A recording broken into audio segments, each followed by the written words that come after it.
still going to be using those. And we're going to use stuff that we know about segments and angles. So the first thing that they do is they give us something. We have to figure out what's implied by that and then why. It's pretty self-explanatory. So we're going to draw some pictures, and that's going to help us. And then we're going to write what happens, and we're going to talk about why. Now, this says that Q is between P and R. It's a segment. So let's draw a segment. What are the endpoints of that segment? P and R. And where does Q go? In between them somewhere. It doesn't have to be directly in the middle. It doesn't matter. Now, what does that tell us? We've talked about this postulate before. It's the first postulate that we did together. You had a whole worksheet on it. Look at you go. Take a point. Segment addition postulate. So that means that we would add up the parts to get the whole.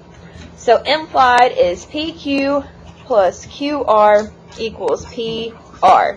And that is the segment addition postulate. Now, the reason we're making this sheet is because we're going to use this to help us with our geometric proofs. Okay? This is going to help us to be able to write our 2-column proofs about lines and angles and all kinds of funsies. Are we ready for the next one? Q is the midpoint of PR. So, let's draw a segment. What are the endpoints? Now, does it matter where Q goes this time? Yes. Yes. And it says, do I need to zoom in? I'll zoom in.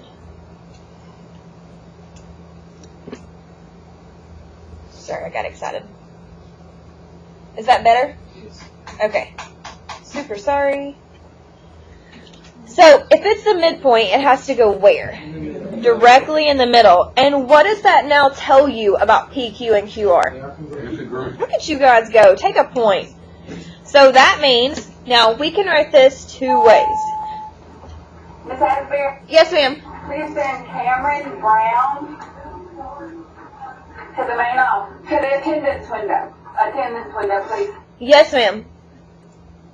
Okay, so what that means is that segment with a line over it, PQ, is congruent to segment QR. You don't want people coming in? Now that you can't see them through the window? I appreciate you protecting our safety. And then we can also say that the length of PQ is equal to the length of QR. So this says that the segments are congruent, and this says that the lengths are equal. And this is the definition of a midpoint.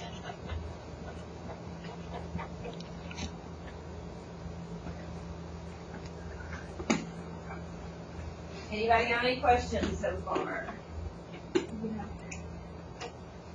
942, 942, 942, 942, 942.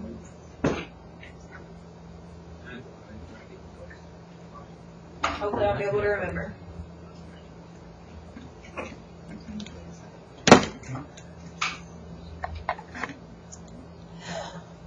You can't even see them. No. Thank you. Okay. Now, this says the remix. Thank you. Take a point. What could we say instead of this? That's the length of AB is equal to the length of CD. So if they're congruent, you can say that they're equal, and this is the definition of congruence. Congruence. Congruency, congruent segments, all the things. Does everybody understand? We good so far? Okay, now let's look at the next one. Segment AB is congruent to segment CD, and segment CD is congruent to EF. Now this time, we're not going to do the definition of congruence, but I want you to tell me what we can do with these two. Drake? Segment AB is congruent to segment EF. Good. Take a point. By what property? Transitive. Yes, the transitive property. Take another point. So remember, the transitive property means that you take the parts that are the same and move them out and put the other parts together. And we're going to be using these to do our proofs, so it's good that we're drawing examples and making a pretty paper and loving life right now. Get excited, children. Thank you. Thank you. All right, let's. All right, Blair, get it together. All right, R is the interior of angle PQS. So what I want us to do is I want us to draw angle PQS right here. We're going to put P here, we're going to put Q at the vertex, and we're going to put S over here. How do you know what angle to draw? Because it says angle PQS. So P is always the first, Q is always the vertex, S is the end. Because Q is in the middle. That's how you know. Does that make sense? Yes, ma'am. Alright, now, it says that R is in the middle, right? Yes. So that means that we are on the interior. So we put R right here. And what can we do with that? Bisect it. We can connect it. We can draw a ray. And it doesn't necessarily bisect it because it doesn't say that it's a bisector, does it? It just says that it's in the interior. Now, based on that, do we have two new angles? Yes. So what can we say about this top angle and this bottom angle? Angle PQR. We don't know if they're congruent because it does not say it's an angle bisector. It just says it's in the middle. Oh, we can say PQR equals to RQS. We don't know if they're congruent. PQR plus RQS equals PQ. Yes, take a point. So the way you write it is you say the measure. That's what this. You don't know her. You are not who we anticipated. I'm so sorry. What's up? Hey, I just wanted to show you how to sit down here to get this. Thanks. Sorry for almost attacking you with Windex. No, you're good. That was the greatest thing. Okay, so what he said was that we can add these angles together to get the whole thing. So the way you write it is the measure of angle. That's how you draw an angle. PQR plus the measure of angle RQS equals the measure of angle PQS.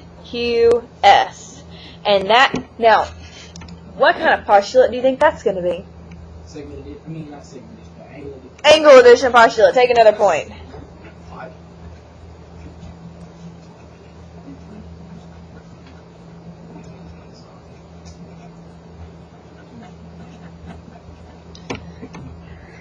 So, if R is on the interior, we can create a ray, and it creates new angles that you add together and get the whole.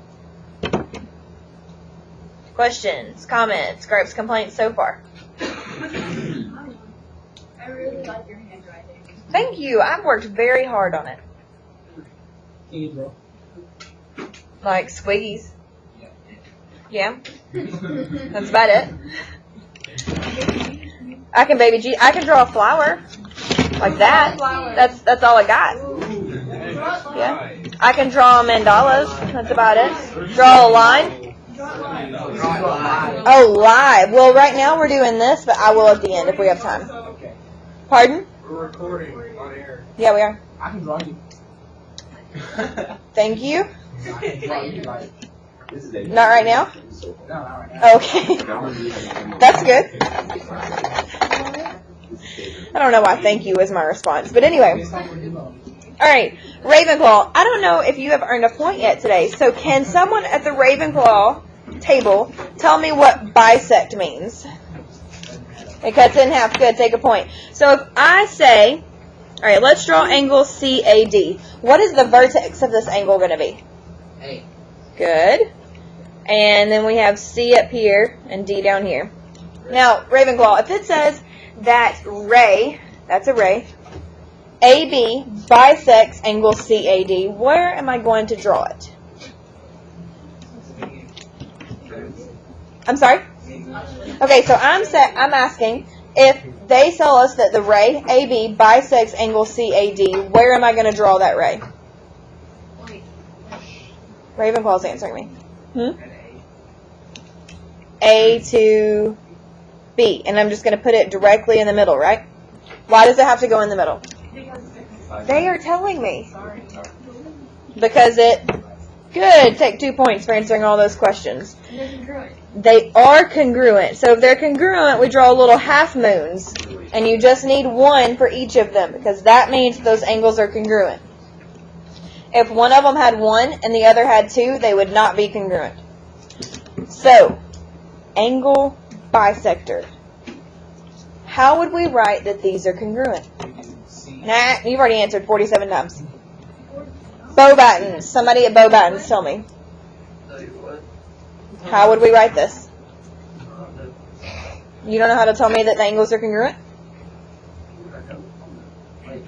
Oh, I know. You do CAB and square line equals EAE. Do I need to put anything in front of cab and bad? Oh, the M and then angle. The M and the angle. Good.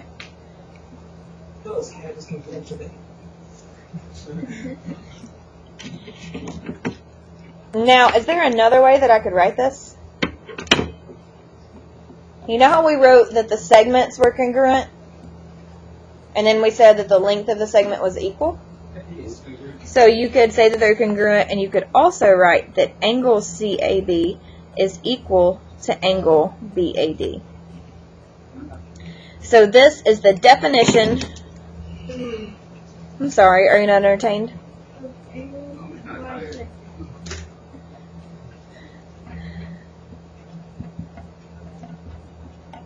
The definition of angle bisector. Also, Beauxbatons, take a point. I still haven't watched that movie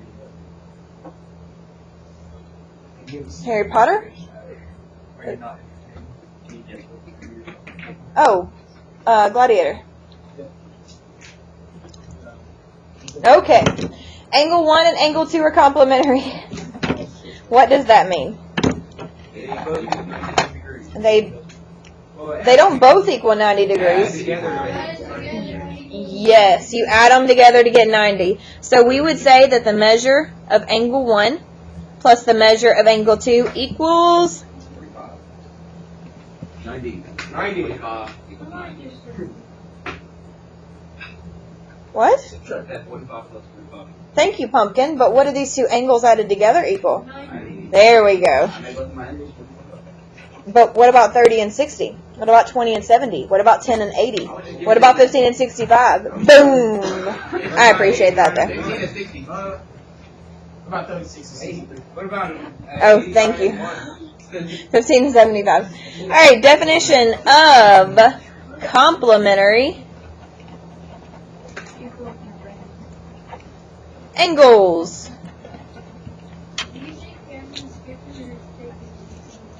I don't know. I could send an email and find out. A little bit of both. All right, angle 1 and angle 2 are a linear pair. Who remembers what linear pair is? They form a line. They form a line. So how would do I need to draw that first? Yes. Okay, let's draw it.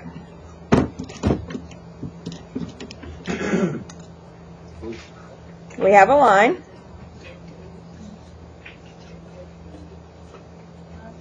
Which one do we want to be angle 1? I'm sorry? The one that's obtuse. Left. Okay. Now, linear pair means they add up to equal what? 180. So what would I need to write? Angle 1. Measure of angle 1. Measure. With angle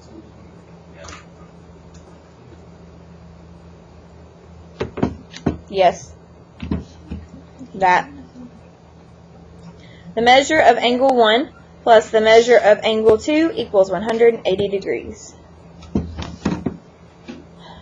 And that is the definition of linear pairs. Take a point.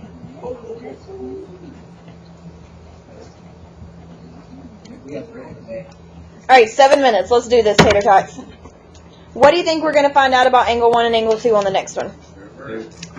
They are vertical, and vertical angles are congruent. So we would say Angle 1 and angle 2 are equal.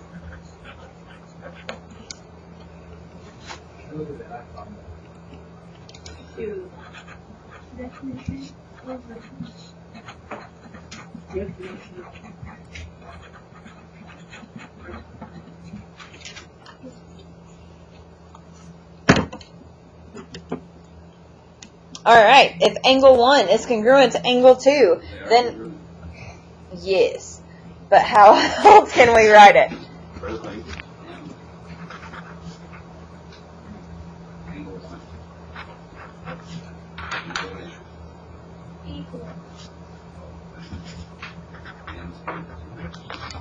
And that's the definition of congruence, or congruency.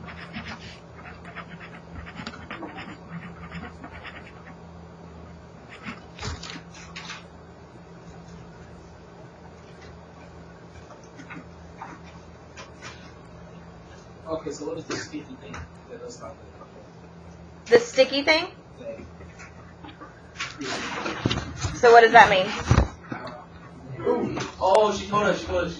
She did. Perpendicular. Perpendicular! Take a point. Yeah, it means perpendicular. I saw the user. I just forgot.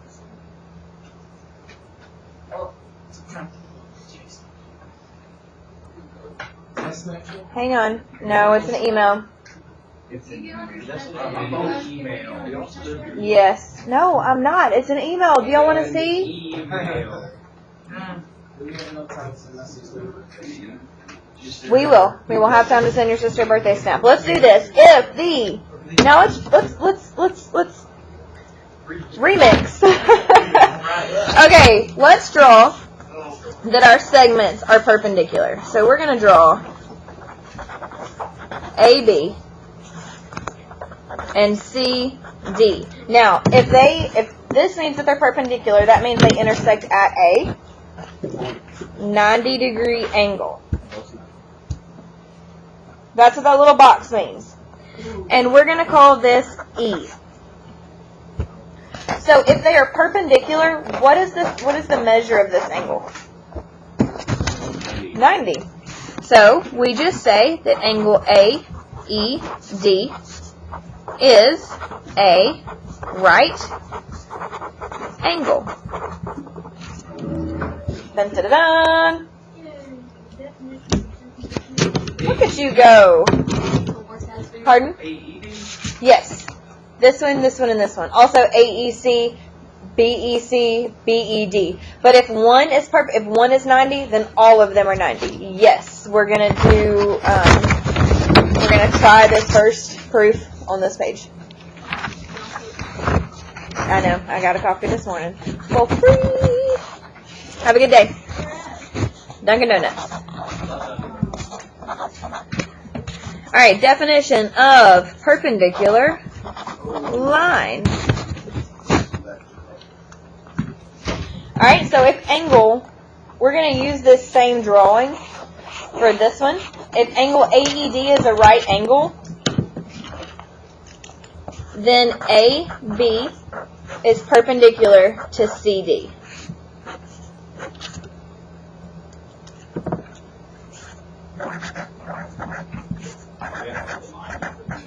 Because this means a segment.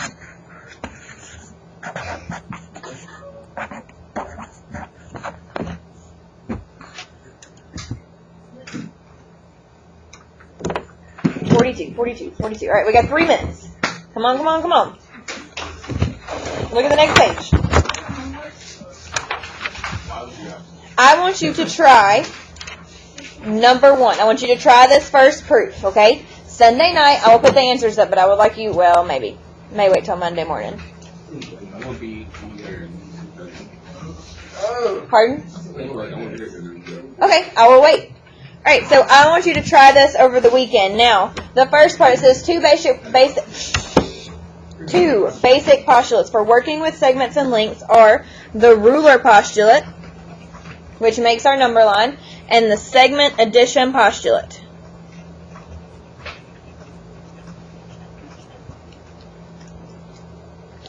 Now, we know what these properties are. I would like you to fill them in and then do this one. Now, let's glue this into our notebook. Handy dandy notebook. Both of these. So, this one goes on 15A. This one goes on 15B. I'm going to put my 15A on the back of page 14A.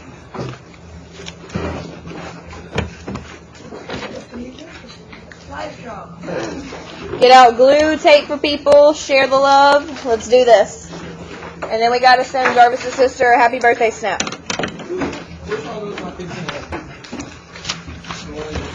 This one is 15A. This one is 15B.